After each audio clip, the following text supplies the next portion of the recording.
Right, Boris Johnson is facing stinging criticism for not speaking out forcefully enough about the racism directed at English football players after their loss in the Euro 2020 final. So just hours ago, he found someone else to blame for the problem, social media companies. And he's not wrong to suggest that they are to blame, but Johnson said he would push for stiff fines on social media giants if they don't take steps to remove hate speech from their platforms. He also said he would take steps to permanently ban racist fans from attending football matches in England. Well, joining me now is Jonathan Hirschler.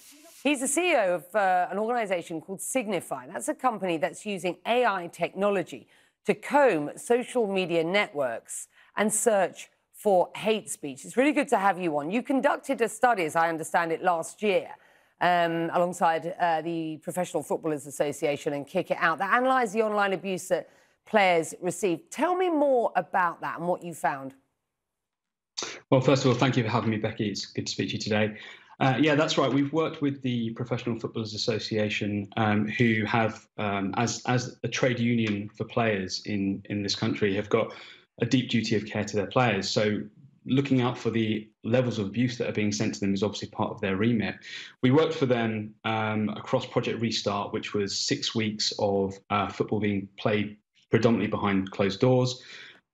We looked at 44 players and we picked up 825,000 tweets being sent to them, mentioning them. Across that, 43% of the players that we were covering received some form of online discriminatory abuse. 50% of that was sent to just 3 players, all black players. And what was really interesting for us at the time was we identified, in terms of tactics, 1/3 of the abuse that was being sent in emoji form. So we realized that emojis were being weaponized. You're talking about, Right. monkey emojis or banana emojis being sent to black players. Were you able to track down specific individuals sending this abuse? Yes, we can do that. So we've got an AI machine learning based system called Threat Matrix. That's exactly what it does. It's able to pick up the levels, the tactics of abuse that are being sent. But it's also very proficient at identifying the accounts that sit behind those tweets and those messages that are being sent at the same time. So tell us about who these people are. Are they, for example, associated with football teams? I would call them, certainly they are not fans. Not fans as I understand the word, a fan of football, and I'm one of them, because any fan of football doesn't engage in this sort of disgusting behaviour. But who are these people? Well, you're absolutely right. And they are fans in some cases. There are, if you want to call them fans, there are a lot of real people behind these accounts. There's a lot of stories going on at the moment I've seen about there being bots and coordinated networks of attacks coming from other countries. There's an element of that. We found an element of that in our study. We've continued to work for the PFA over the last year. We've covered another 10 million tweets that we've looked at. And within that wider set, we can see that a lot of that is actually coming from the UK. It's not just an international issue. And the interesting thing within the UK set that we're able to identify is there is very often that club affiliation that you're talking about. So when we can identify that they're supporters of a particular club, that gives power to the clubs to take action. There are banning orders, there are the ability to suspend a season ticket, which really does hurt some of these abusive account owners in the right way. So more action can be taken if you follow that path. So if your organisation is able to do this, to find these individuals, we have to assume that the big social media companies whose platforms are being used to publish this vile hate speech can also find them. So are they doing enough at present, and what more needs to be done? The Prime Minister says he's going to lean heavily on the social media companies to ensure that they find and take down this racist abuse. How much pressure do we need to see from the Prime Minister and indeed other governments around the world? Well, there is pressure. We're seeing that both from the Prime Minister. It's quite encouraging to see the football authorities uniting over this, and they sent an open letter to the government a couple of months back, calling for a number of things that they want to see fall into the online safety bill that's passing through Parliament at the moment.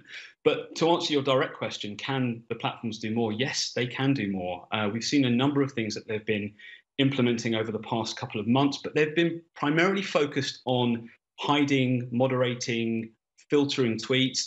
And the problem with that is you're not getting to the source of the problem. You're not getting to the account owners who are sending those. And we need to be able to do that. We need to be able to identify who these people are. We need to be able to call them out. And they need to see justice. And they'll see that when there are real deterrents put in place. So it can be, the platforms can definitely do more. And we have shown that the service that we offer shows exactly how you can identify things and pick up the accounts that sit behind these. Just out of tweets. interest, I'm fascinated to hear that you identified last summer such a scope of emojis being used, for example. Are the social media companies looking for emojis? And if so, are there certain emojis that quite frankly, should be taken down? Well, yeah, they are. The platforms are doing a little bit more on that, and we've started to see some being filtered out. But again, the problem is that they're being filtered out by the end user. This is a victim-led process at the moment. The victim is the one that has to switch things off and not see things. The victim is also the one that has to report the abuse, and they have to provide a victim impact statement to the police, to law enforcement, in order for there to be real action taken. We want to switch that on its head. A proactive solution, looking for this stuff at scale, identifying it, and providing that through to law enforcement and to the clubs will enable this whole process to change. And it's not down to the player to report it anymore. We'll be picking it up right at the top. The platforms can definitely help with that. Yeah. Finally, I just want to look, been looking specifically at the abuse suffered by some of the England football players on Sunday after the Euro finals. Very briefly, does what we saw follow the same pattern that you've seen previously? Very briefly. I'm afraid so. I'm afraid it does. Yes, it's continued. And we looked at the last weekend. We saw another 167 very high-risk discriminatory posts being targeted at those players that missed penalties at the end of the game. So it was gutting. Yeah. All right. And with that, we're going to leave it there. Thank you so much for your analysis. Good speech. That's it from us.